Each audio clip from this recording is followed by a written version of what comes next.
এই চ্যানেলে সম্প্রচারিত সকল খবরই সচেতনতামূলক এবং শিক্ষণীয়, কোনো কিছুই প্রভাবিত নয়। আসন্ন উপনির্বাচন, মোট 6টি বিধানসভায় হতে চলেছে উপনির্বাচন। বিভিন্ন কারণবশত এই উপনির্বাচনের সিদ্ধান্তে এসেছে এবং সারা দেশব্যাপী কিন্তু উপনির্বাচন হতে চলেছে।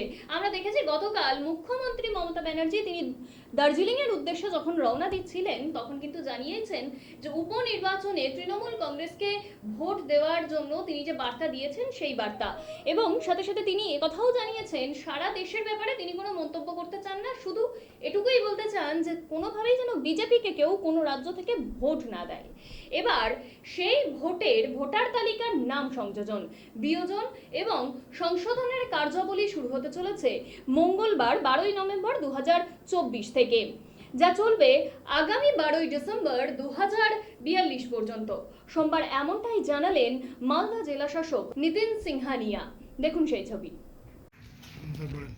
As per the directions of Election Commission, আমাদের summary revision, special summary revision of electoral roll সেটা কাল থেকে শুরু হতে চলেছে এবং সেটা 12ই ডিসেম্বর 2024 অবধি চলবে, প্রায় 1 মাস।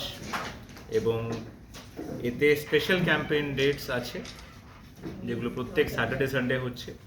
এছাড়া প্রত্যেক দিন আমাদের বুথ লেভেল যে অফিসার্স আছেন তারা বুথে প্রত্যেক দিন 1টা থেকে 3টে অবধি বসবেন, এবং যেগুলো স্পেশাল ক্যাম্পেইন ডেজ আছে স্যাটারডেজ এবং সানডেজ, এই স্পেশাল ক্যাম্পেইন ডেজগুলোতে ওনারা 11টা থেকে 4টে অবধি বসবেন, যেখানে মানুষ এসে তারা আবেদন করতে পারেন ভোটার কার্ড রিলেটেড, যেখানে নতুন নাম ইনক্লুড করা বা শিফটিংয়ের প্রপোজাল বা কারেকশনসের প্রপোজালগুলো তারা ফর্মসের মাধ্যমে আবেদন ওখানে জমা দিতে পারেন।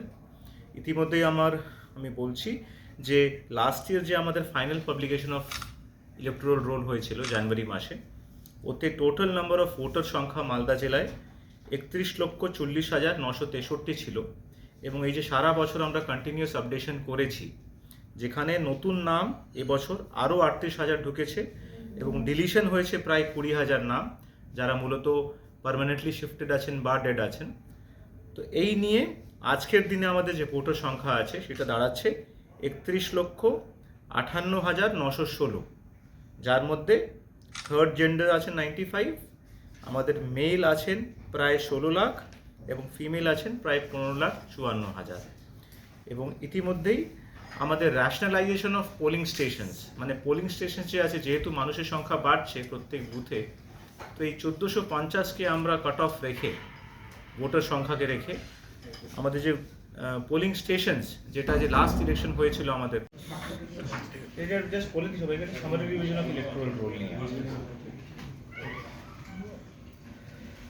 ওতে পোলিং স্টেশন সংখ্যা ছিল মালদা জেলায় 3085। সেই সংখ্যাটা আবার ন্যাশনালাইজেশন এক্সারসাইজ করার পরে 21টা পোলিং স্টেশন আরও বেড়েছে এবং সেই সংখ্যা হয়ে দাঁড়িয়েছে 3106। আমাদের জেন্ডার রেশিও 969 আছে, যেটা স্টেট অ্যাভারেজের একদম কাছাকাছি আছে। এবং ইলেক্টর টু পপুলেশন রেশিও, যেটাকে শর্ট ফর্মে ইপি রেশিও বলি আমরা, মানে টোটাল পপুলেশনের নিরিখে আমাদের টোটাল ইলেক্টার্স কত মালদা জেলায়, সেটা আমাদের 0.74 আছে, is again very near to the state average. আর এর সঙ্গে আমাদের কিছু আমরা স্পেশাল এবার সামারি রিভিশনে আমরা সুইপ অ্যাক্টিভিটিস করছি, যাতে মানুষকে আরও অ্যাওয়্যার করতে পারি, আমাদের রোলে যে ইনক্লুশন এবং ডিলিশন আরও ভালো করে হয়।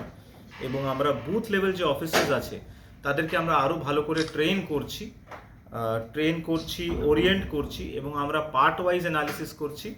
যেই পার্টগুলোতে আমরা দেখতে পাচ্ছি ডিলিশন কম হয়েছে লাস্ট ইয়ার বা অন্যান্য ইস্যুস আছে, সেখানে আমরা তাদেরকে আলাদা করে ট্রেনিং দিচ্ছি, ওরিয়েন্ট করছি, এবং তাদেরকে আমরা গাইড করে সেই পার্টগুলোকে আরও স্পেশাল এমফ্যাসিস দেব। প্রত্যেক বিএলওর জন্য একটা নতুন করে হ্যান্ডবুক আমরা এবছর শুরু করতে চলেছি। হ্যান্ডবুকগুলো আমরা সবাইকে দেব, এটা কিন্তু নতুন মালদা জেলা শুরু করেছে। তো এটাতে পুরো ইনফরমেশনস, তাদেরকে ট্রেনিং কীভাবে কী করতে হবে, কখন করতে হবে, এই স্পেশাল সামারি রিভিশন নিয়ে আমরা তৈরি করেছি, সেটা দেওয়া হচ্ছে।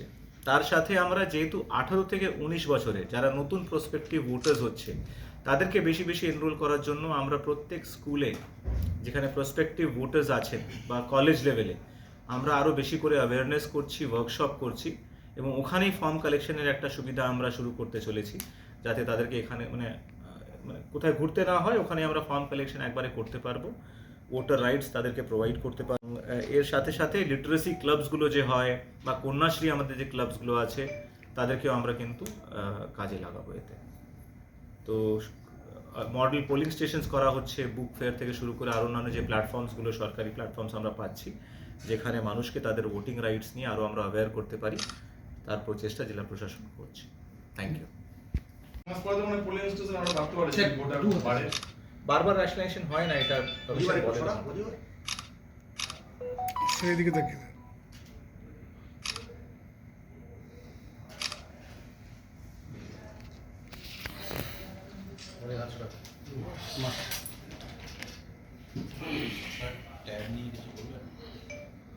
এত লোক সবাই বলছে, আমি আর কি। আপনি বললেন